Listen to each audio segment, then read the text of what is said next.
On the 1st of October, we moved to level 1 lockdown, which then meant that the Department of Home Affairs as well as the embassies abroad opened up for visa processing again for the first time.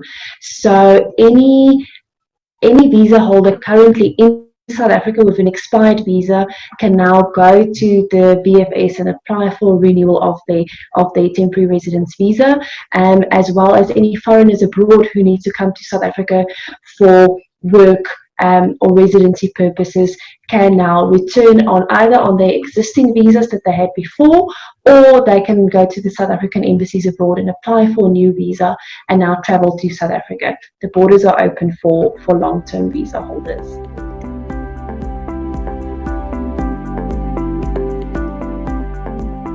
In terms of the high-risk countries, the list has now been published, and it's quite an extensive list of high-risk countries. So the difference between the high-risk and the low-risk countries are that South Africa is not currently allowing leisure travelers from high-risk countries to enter South Africa. So leisure travelers from low-risk countries can travel to South Africa for tourism purposes, but high-risk countries are not allowed as yet, as well as there's a difference in terms of business travel. So if you are a business traveler from a high-risk country, you have to ask for permission first from the Minister's office, and only once permission has been granted can you proceed to apply for a visa and then travel through to South Africa.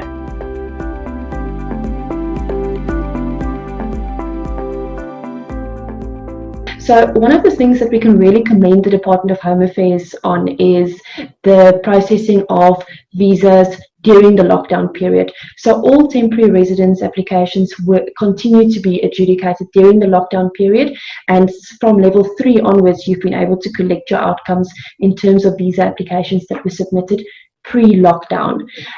So from a temporary residence perspective, we think that the processing times should be your normal 4-week processing time. We don't expect a delay on those processes. The item that still has a bit of uncertainty on it is the applications that are being submitted abroad. To our knowledge, most of the embassies were not working during the lockdown period and processing visa applications. So we do think applications submitted abroad will be impacted in terms of processing times, and it's for that reason that we appeal to anyone who needs to submit an application at an embassy abroad that they do so as soon as possible, plan ahead, and get the applications in as soon as possible.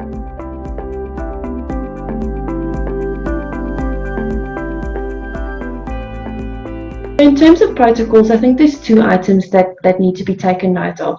The one is for embassies abroad as well as the VFS offices in South Africa. There are obviously some COVID protocols in place, so make sure that you familiarize yourself with those protocols ahead of your visit, so that you can make sure that you comply with those.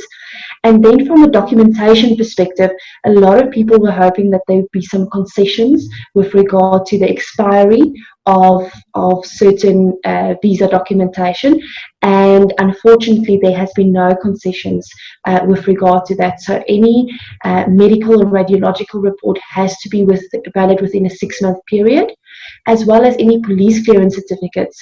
The one exception that is being made is if you've got a police clearance certificate that's older than 6 months, but you are able to visit the embassy to get it endorsed and stamped with a recent stamp, the department has indicated that they will accept those police clearances as long as they've got a recent stamp on them.